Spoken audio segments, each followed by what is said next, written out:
We are live. Brilliant. It works.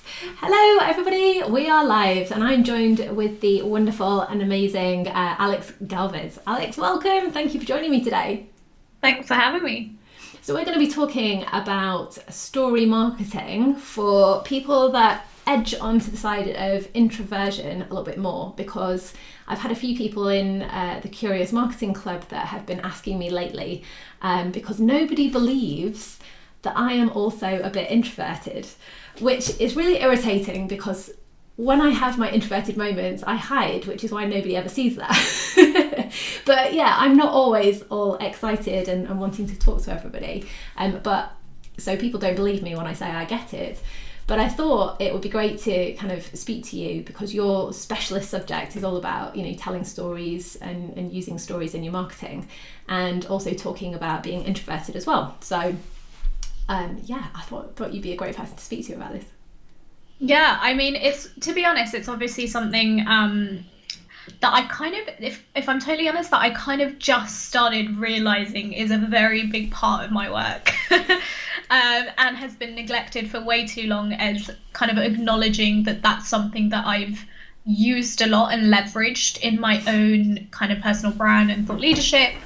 And it's all sort of started when people kept on saying to me, how do you share your story? Or I have a story to share, but I'm not too sure how to share it. Or just, I'm inspired by your story. And I just kept on kind of hearing this messaging, either from clients or from people that follow me on LinkedIn. And I thought, one second, like, why have I never thought about this as an important part of my work and what I do? And how can I help people more with this? And that's really kind of where it came from, and it's really relatively recently that I kind of acknowledged it as a like I said, a large part of what I do. For me, it was always like cheap therapy. It was like a cathartic process initially. But even before that, so I started creating kind of content on LinkedIn in July 2015, so 5 years ago. And it was very much around, as a hobby, around, students and graduates. And for me, it was all about how can I share my story to help inspire young people to do certain things like go and take internships, even though, I had no reason to, and gain experience and build my network, etc. And also stories around things that hadn't gone right for me, and, hopefully help people not make the same mistakes I did. So it all started kind of quite innocently and quite just, naively, just randomly sharing stuff. And I slowly sort of grew a little audience from about 300 to 3,000 over 3 years. And it was very much kind of that audience of student graduates. And for me, writing was something that I always loved doing. I just loved creating and putting ideas out there and storytelling without knowing that I was doing that, and quite organically. And then it was, as I grew older and I had different experiences in life, I decided to start, sharing stories that were a little bit more personal. And I think, a lot of people that are connected with me on LinkedIn will say, I can never write how you write, or I can never share the stories that you share. But for me, I always say to people, it's a gradual process, and it's a long process. It's not something that one day I decided I'm just going to share all my painful stories or all my stories of adversity. And actually, it's been like a slowly step-by-step drip feed of, things that have happened to me, and traumas and triumphs and all sorts of things. And, especially as an introvert, for me, it's had to feel comfortable. And the medium of writing for me is a comfortable thing as an introvert, especially when starting out, because, I did very much have in mind that at some point I wanted to tell these stories from stage, but that was the way for me to kind of gradually build towards that happening. There's a lot of there's a big misconception around keynote speakers, isn't there? You know, a lot of people think that if you're willing to speak on stage or put yourself out there into the public space, then that automatically puts you in the extroverted category. But that's not the case, is it? So not true. And you know, people, especially when I'm quite vocal about being an introvert, either on LinkedIn or through public speaking, and I share that, people are really shocked. But at the same time, there are speakers or people in the audience that notice it, because they come up to me afterwards and they were like, "You're quietly confident," or they'll say things like, what was one that he said, so this was actually a speaking coach, and so his profession was to help people speak on stage, and he was watching me deliver some training for a leadership development program, and he came up to me at the end and he was like, "It's so nice to see someone be able to deliver something without the," you know, not saying that that's bad, but there is a large percentage of presenters, trainers, speakers that are very extroverted. And, you know, there's a lot of fanfare and buzz and energy and, you know, Tony Robbins-esque. And I'm totally on the opposite end of the spectrum. And I think that's important for people to see as well, especially that those that are interested in going down that route, because I want people to know that you can be an introvert and you can appear on stage and you can share your story. Just because you're an introvert, it doesn't mean, you know, again, there's that misconception that introverts are shy. And that's not necessarily the truth. I don't think that's the case. And for me, it's just more over time, I had to build the confidence and also own the stories that I tell on stage, which is a whole other process. I was going to say, I love that you want to own the stories that you tell. I think I talk a lot to people about the advantages of telling stories in your marketing, especially in the B2B context, because I think that there's this, I don't know, preconception or expectation that because you're a B2B company, it all has to be very suited and booted and serious and follow a very specific old-fashioned way of doing things. Whereas when you see, especially B2B companies that are incorporating stories into their marketing, they're so much more relatable. And even if you're in the B2B space, you're still communicating with people.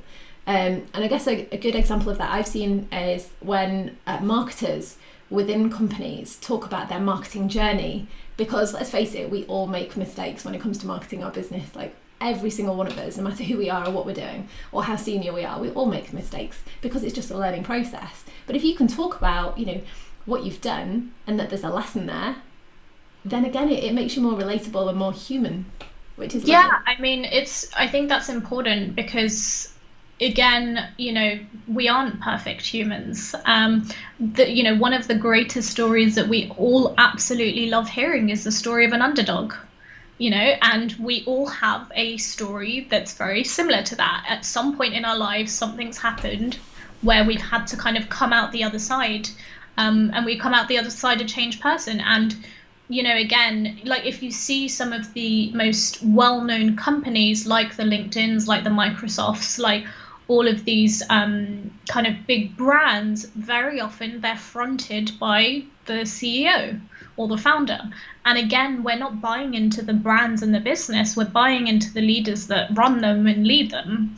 And so I always find it strange when people, you know, that they think that it has to be business focused, that it has to be a brand image and corporate language, because very often that doesn't tend to fit with who the person behind it is.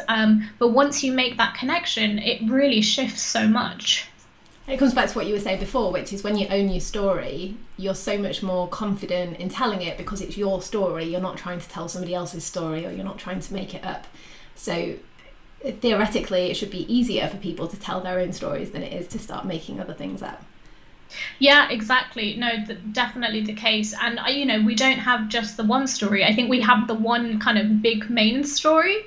But then we've got all these other little stories, and we also have the stories of our clients, you know. Those are really important stories that we can use, and sometimes we don't necessarily talk about, or we might, you know, share a client testimonial or review, but we don't really know the story behind that or the context. And so we miss some opportunity to kind of really make the most of that.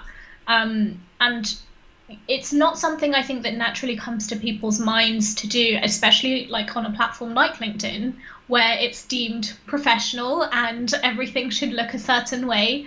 But actually, what you find, and I think that platform's massively changed, and it's much more social than it is professional, than it was, a few years ago. But we're finding that that's shifting as well. So, these conversations are becoming more of a norm, especially with the pandemic.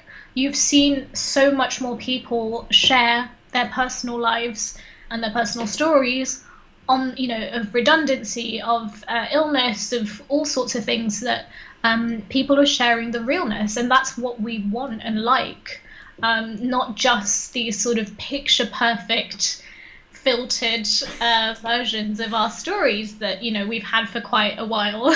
Yeah, stock images of teams, like they're all like, yay. Yeah, nobody wants to see those anymore. I think it's definitely interesting what you were saying about the pandemic and how people are showing up in a more authentic way on LinkedIn. I've definitely noticed that a lot more, because also I think it's people's different opinions on what is the definition of professional. I think a lot of people think professional means that sort of suited and booted. It's got to be serious. It's got to be pre-scripted. It's got to be, everything's got to be on brand. But which again is another, like, what is the definition of on brand? So, like, what are your thoughts on that? Yeah, I mean, it's really interesting because I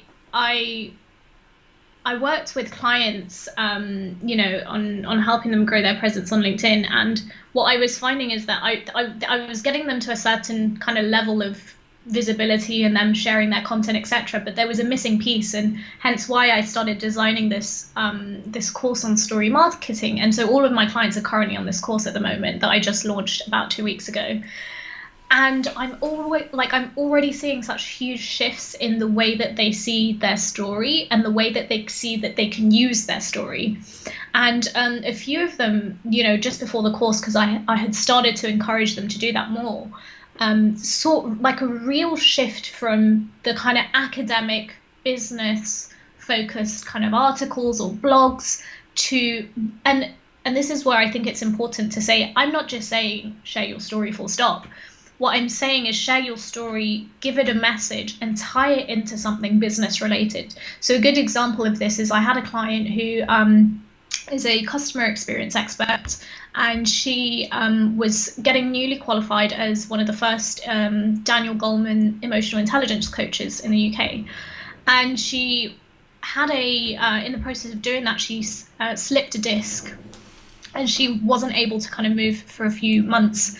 And she realized that if she hadn't had the skills of emotional intelligence, she would have dealt with that in an incredibly different way. And so she wrote an article about the transition between customer experience and emotional intelligence and how that tied into a slipped disc. And, the amount of people that resonated with that story that is pretty personal, like you probably wouldn't normally share that that's happened and how she's tied it back into business. A lot of people got in touch and wanted to chat to her and really connected with it in terms of things that have happened that have blocked them from work for whatever reason in terms of health, and how she came out of it the other side. And those are again stories. There was another one recently about a guy who had sleep. I can't remember what you call it when you struggle with sleep and you have to wear a mask for oxygen and stuff. And to do the operation, he had to wire his mouth shut for 3 months, and he couldn't, he was being fed through a tube and all sorts. And again, he shared that on LinkedIn, and he's the chief digital officer of a really large American corporation. And I was looking through the engagement and the comments and stuff, and it was all his members of staff, all his colleagues and all his employees. And I thought, what better way to bring together people to understand, what goes on behind the person that shows up to work, because we all have lives behind who we are when we come to work and behind the titles and the, professional headshot photos on LinkedIn. And so, I think that that's something that we don't tend to consider, but in terms of employee engagement and retention and team building and bonding, those are ways that we can do that in terms of showing up and being more vulnerable and open with people. It's great when prospective clients or even existing clients can see that, because it's all out in the open. You can see that, you know, the team and the staff and the associates and everybody's rallying around that person, and that, you know, that there is a real culture, because you can't tell people about a culture. You kind of have to show people what's going on. And that's a really, really powerful way of doing that. But especially what you were talking about, that, you know, we are real people and we all have personalities behind the job title. That was one of the things that I loved about the LinkedIn local movement that you were involved in starting. And that's why I got behind it, because it was, you know, especially with networking, everybody's there with the business card and with this persona, and nobody seems to care or want to get to know the person behind the business card, or the person behind the job title, the person behind the company. But then what I found, and think, which is the whole point of LinkedIn Local, which was that when you actually get to know the person behind the job title, you uncover so much more that you can relate to. You want to help that person, they want to help you. Because we all know that when we go networking, we're never really there that we're going to do transactional deals. You know, it's all about long-term collaboration, long-term ways that we can help each other. So the question I wanted to ask you was that for somebody that's completely new to this, that's not used to putting themselves out there, that's not used to telling their story, what advice would you give them in terms of where do they start? I would say initially, like, dip your toe in the water rather than jumping in the pool. The story of the guy with his mouth wired shut was his first story of, like, the first thing he'd ever shared, and it was like a huge thing. I would say you can go down that route. It might feel a lot more daunting and then block you from sharing it in the first place. So I would say do what feels comfortable.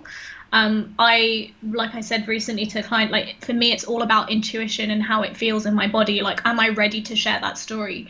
Not everything that I have lived, I have put out there, even though people might think that because I have shared a lot. But I really feel like when things are ready to, you know, be shown or shared. So I would definitely say take your time in thinking about when and how you decide to do that, because it might not just be written, it might be through a video or something like that. And then in terms of topics, I would just, like, you know, ask yourself questions like, why do you do what you do? You know, what has gotten you to where you are today? I love that question. Like, it says so much about someone in terms of, like, you know, and this requires a little bit of digging into, like, your career and your past. But when you think about that, you know, what did you like doing as a child? You know, that then potentially links to where you're at now, or what did you study at university and how did that impact, you know, what you did now. And again, like, you start to kind of build this sort of thread through your career of, you know, why you are who you are today and why you do what you do. And those stories are really compelling, you know, and people love to read them. So especially right now, there is a bit of a trend on LinkedIn where you're seeing a lot of people kind of do this sort of timeline of, this is where I was 10 years ago and this is where I am today. And again, you know, that's something that people really resonate with, especially, and what I find is it resonates with, like, across all generations and audiences.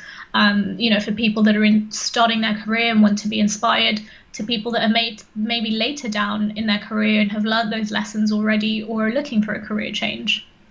I get that feedback all the time from the stories in my podcast, because one of the reasons why I wanted to start the podcast was because, especially in technology, founders of tech companies always want to talk about what's in the tech. They always want to talk about the tech, which, like, I mean, as a big geeky person, I love talking about tech, don't get me wrong, but I'm always interested in, right, okay, where did that idea come from in the first place? And also, what made that person curious as to turning that idea into a company? Because we all know being in business is not easy. It's not the easy path. So what makes people do that? And the feedback that I've got from the podcast, from people that listen to all the different stories of these different founders, is that they find it fascinating, the reasons behind why things are done, and also the personal interests that are weaved into that story, like you said, the thread. But what I found in tech, and another reason why I wanted to start the podcast, was because everybody's so afraid of telling that story. And it's like, I have to be there to ask those questions before and draw it out of them. So yeah, it's a daunting thing, you know.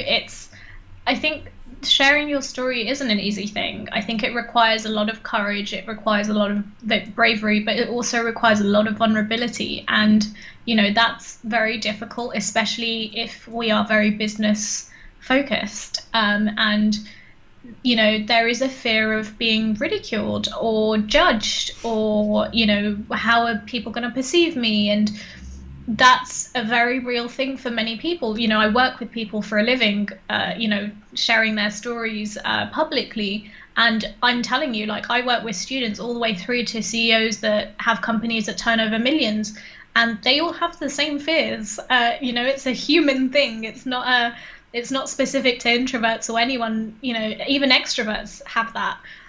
They might be a little bit more at ease sharing their story, but yeah, it's a universal thing. And so, like I said, it's just baby steps in the process of sharing that.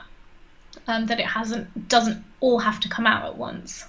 Being interviewed as well, like for anybody watching this thinking, all right, what are those baby steps? Get somebody else to interview you.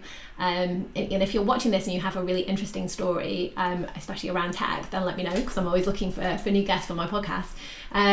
But yeah, get somebody to interview you, even if it's just a colleague or a member of staff, but get that process started around, like opening up about the stories. Because I think one of the point is that you don't have to have a tragedy or something really bad happen to you to have a story to tell.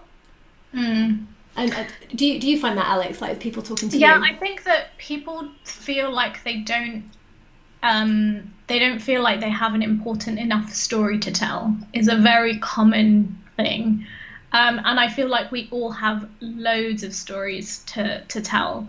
And yeah, exactly what you were saying, Charlie. It doesn't have to be tragic. I mean, I've made a living out of my tragic stories. But when people come and work with me, I always say to them, you're not here to emulate what I've done. I'm here to teach you how to do this, and what you decide to share is up to you. Because I'm not trying to, create copies of the kind of inspirational brand that I've built for myself. But people are attracted by that. They come to work with me for that reason. But I would always say, whatever works for you. And, for me, interesting insight talking about the stories we share. I recently did a rebrand, and the company that did the branding for me, the branding agency, interviewed all of my clients and said to them, what words do you associate Alex to, or like, why have you decided to work with her? And in the top 3 answers, apart from authenticity, obviously, either the second or the third was mental health. And that was really interesting, because I am not a coach on anything mental health related. I do not teach anything about it. I do public speak about it, and that's about it. And primarily I write about it, which is why it came up so much. But what a lot of clients were connecting to was my mental health story and journey. Now, it was really interesting, because when I first ever shared the story of having suffered depression, stress, anxiety, working in the corporate world, I remember a family member going, "Oh my God, what on earth have you just done? You have totally just scuppered your chances of ever getting into a company again. No one's going to want to employ you." And I was like, if there's a company that is going to be that bothered by me saying that, then that's not a company I want to work for. And again, like something that, someone would say is probably not the most positive aspect to talk about, has become the number one thing people employ me for. Not because I teach that, but because they love the level of vulnerability and authenticity in me sharing that story. So again, I would say this works for me because that's my brand and that's how I want to kind of share my stories. It's about thinking, how does this work in the context of what the people you serve and the business you run? And always coming back to that as well. So I think it's not just because I was working with a client last week that was saying, right, well, this post on LinkedIn went mental, but with all of the people that I know, but not anybody in the space that I want to attract. So we're kind of like working out, I was like, well, why do you think that is? Because it wasn't aimed, and there was no relevance to the market that he was trying to serve. So it was like, right, okay, how can you still tell that story that you want to do, but in the context of the people that you're trying to target, and how can you make that relatable to them? Because I think that's one thing that I find fascinating about storytelling, is that every story can be told in a different way for a different audience. And I think that's the beauty of it, because everybody's story, it's so interesting. So if you just think, oh, right, well, everybody else has done what I've done, I had the same thing, because like when I did the Everest Base Camp track a few years ago, and I used it as a subject for a public speaking competition I did recently, which I won, which I was very surprised about, but that's a slightly separate topic, because I was like, oh well, I haven't summited Everest, so why would anybody want to listen to me? Or like, everybody's telling these amazing stories of like, you know, because there was no tragedy in my story, there was no adversity, there was nothing like that. It was basically just like this really fun adventure that I went on, and there was somebody else on the trip that didn't have as much fun as me.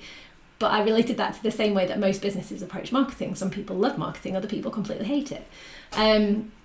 But you can relate it to different things. So like, how does walking up a mountain relate to business and marketing? But how does walking up a mountain relate to something else? There's loads of different things that you can relate it to, but you've got to match it to that market. I realise I've rambled here. No, but that's true. Like, you know, analogies in story really work. They're really powerful to help people see things in different ways, and that's kind of what you were going back to what you're saying. It's all about perspectives. It's giving people a chance to see things from a different lens, and if you give people that chance through your story, you know, and you help them in some way, they feel like they're slightly indebted to you, and you know, that creates already like fostering a basis of like trust and building a relationship that then potentially could turn into a paying client. Definitely. And I think, well, because storytelling did not come naturally for me. So if anybody watching this thinking I'm not a writer, writing doesn't come naturally, because I know that you said that writing was always something that you did and you loved. I used to hate writing. Give me a statistic all over that, but writing a story or doing anything like that was completely outside of my comfort zone. But exactly what you were saying is, it just do little bits, and also keep a journal. I always recommend this. So if you're not ready to tell your story yet, that's fine, but write down the little things that do happen to you, because then you can refer back to them at a later date, because there are like lessons that you can find in all sorts of things. Yeah, there's a lot of inspiration around us. You know, for me, I always keep my phone to hand with the notes app open, because I'm constantly jotting down ideas of all like random sentences of things that I want to share. Some, you know, I've got hundreds of notes, but that probably 3/4 of them will never see the light of day. When I was doing some of the research for my story marketing course, I was like, you know, voraciously learning and reading books around story marketing and storytelling. And one of the things, and you know, of authors, and one of the things that I kept reading was that you have to write very often, because you will write maybe 80%, 90% of crap. And 10% will be really good stuff. So the more you write, the more you can kind of glean out these nuggets of really good knowledge and information and story. But if you're not writing a lot, then you're kind of on that like average type of writings coming out. So, and it's also like it's a practice. So the more you practice, the better you get at it. And it makes it more memorable as well. If you can try and communicate something as a story instead of just try and tell somebody something, the person that you're talking to is going to remember it more. Definitely. And you know, if you're capturing stories in the present, you might want to tell them later on. But if you try and capture a story from the past, like now, it will have a different tone to it or a different feel to it. So capture stories anyway, but that's not to say you have to share them. Yeah, definitely. And I love that, what you're saying about so much just being crap. I've got I use Evernote to capture all my ideas, and I'm transitioning to a tool called Notion at the moment because it's just amazing. And I was going through all of my notes and I'm like, why did I write that? It's such a load of rubbish. And like going down, rubbish. Ooh, that's really good. Yeah, so true. Yeah, definitely. And you know, I've gone through, I remember going to a creative writing course, and that was not in my comfort zone whatsoever. And that I only started that about 6 to 9 months ago, and I did my first ever one. And you know, whilst I like writing, creative writing was something that I was like, nope, that's not something I do or like. And it really influenced the way I write professionally as well. You know, and again, like stretching your zone of comfort in your writing is also a good practice. Somebody gave me a great tip around creative writing, and that was to write drunk and edit sober. So you don't actually have to be drunk, but the concept still applies. So just write whatever comes into your head. You know, like when you're drunk and you just babble, and it's just like word vomit everywhere, and you're just like, ugh. Just like write it all out, but then come back to it with a fresh head when you're sober, and then edit it then, because then you're not necessarily it's a good habit to get into, because then you're not putting out a load of rubbish, and also it gives you a fresh perspective.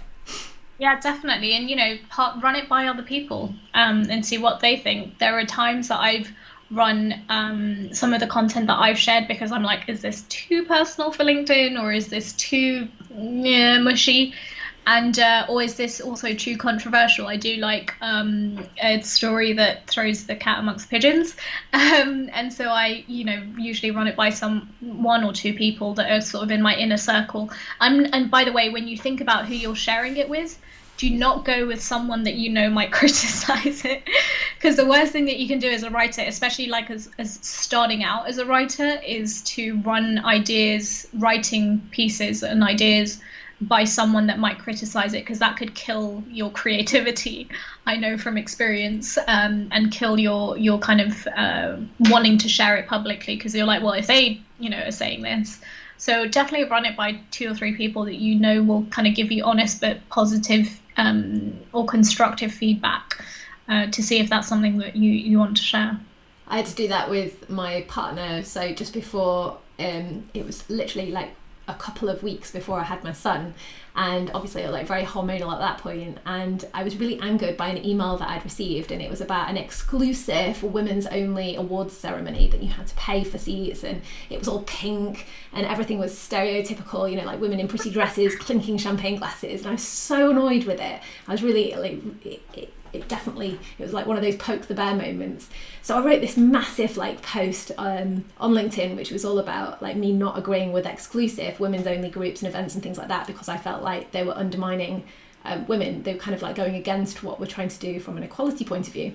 And I had to run it by my other half, and I was just like, is this like hormonal Charlie speaking, like really angered person, or is this normal Charlie? And that was my best performing post. It like hit over 800,000 people in the end, and really sparked some very interesting conversations as a result. Yeah, I absolutely love those kind of things. I've written something similar in terms of like International Women's Day. When there was a lot of kind of, it gets me every year, it annoys me. There's so many like, oh, men should do this, men should do that, men should do that. And I was just like, to be honest, I don't think we do a good enough job between women. So why bring men into the equation? Like, before we start to ask men to help us, I think we should help each other more. Oh my God, did that kind of rile a few people up? And, you need to be willing to kind of be a bit bullshit, and a bit like, I'm going to say what I feel, even if someone might not like that. And I think there's a confidence to that. And I think, you need to understand what you stand for and what's important. And it's okay to share an opinion that other people don't necessarily agree with. Again, that's something that I see a lot of people trying to stay in their comfort or in their lane. And I miss the opportunity to kind of I agree with you. There's something that I always say to clients, which is you can't say the wrong thing to the right person.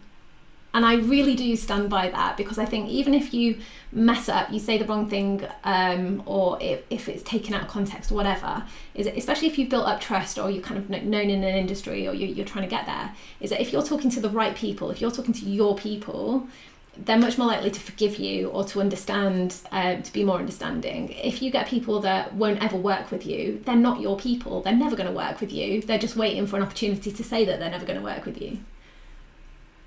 Yeah. Right? Because we both do the same thing for a living. Yeah.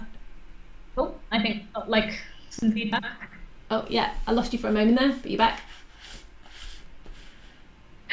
But what we've talked about is that we work with completely different people, and our approaches to that is completely different, and our content will be completely different, and that's okay, because we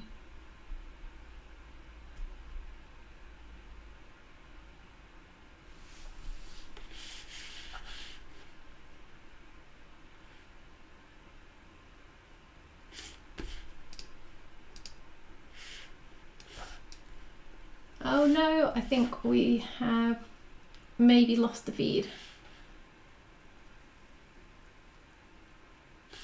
Can anybody see? I noticed that we've got somebody joining us live. Can you see me and Alex? Alex is frozen on my side. Tell you what, technology is not my friend today. Or this week. Alex, you there?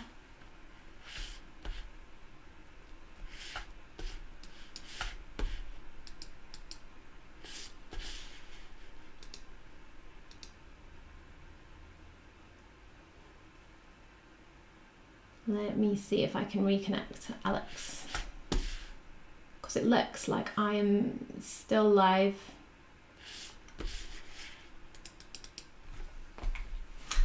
Oh, dearie me. Right, let me see. This may send things into right spin.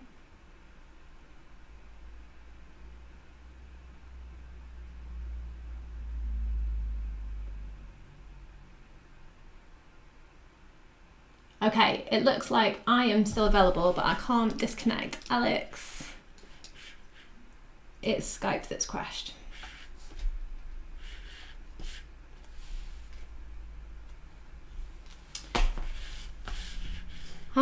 Okay.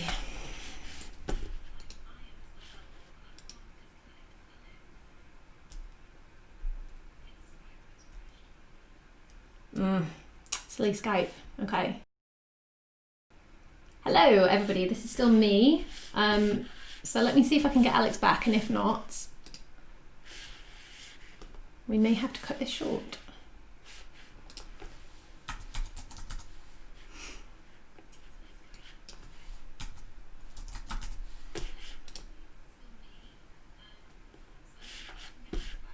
Anyway, it looks like we've still got people tuning in, which is great. If you do have any questions or anything that you want to add, then please feel free to add it in the comments or in the chat.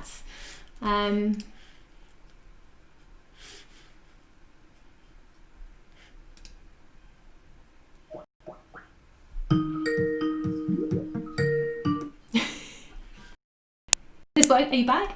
It is, yeah. I was trying to hang up and then reconnect, and then it wasn't doing anything else. So it just froze. I was just about to message you. Oh, right. Well, I just thought if I can get you back, then we can like finish our last bit of the conversation.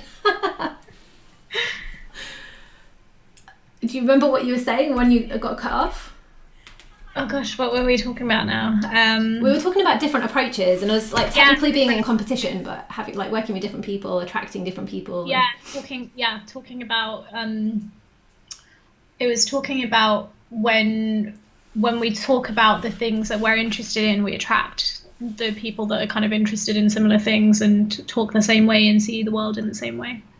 Yeah, definitely. So don't be afraid, if you're watching this, don't be afraid to talk about your interests, because your interests are also related to what it is that you do and who you work with. I think we were using the example of Formula One, weren't we? Because like I really love Formula One and the engineering and the teamwork and the sports, and I talk a lot about engineering, teamwork, sports and things like that. So it kind of all filters through, and then it also helps you become a little bit more relatable as well. So yeah. Definitely. Well, Alex, it's been amazing having you on here. Thank you so much for joining me. Do you have any kind of like passing words of wisdom, any books or references or anything that you think would be useful to people watching this? Yeah, I mean, I would definitely say just be yourself is probably the number one piece of advice I give anyone in anything, but also sort of in the story marketing stuff. There's a really good Do Lectures book on storytelling that I've really enjoyed reading. There are also some great TED Talks on story as well. I recently rewatched Elizabeth Gilbert's TED Talk on creativity. So I think inspiration and creativity play a big part in storytelling. But yeah, just kind of explore and test out and see what happens. Be curious. I love it. Exactly. Any excuse to drop the word curiosity into it. So thank you very much. I'm going to link to Alex's work, LinkedIn profile into the comments of this YouTube video. What's the best way of contacting you or reaching out if anybody wants to do that? LinkedIn. Okay. Authentic Alex. Awesome. Okay, thank you so much, and I hope everybody has a wonderful rest of the day, and speak to you soon. Thanks for having me. Bye.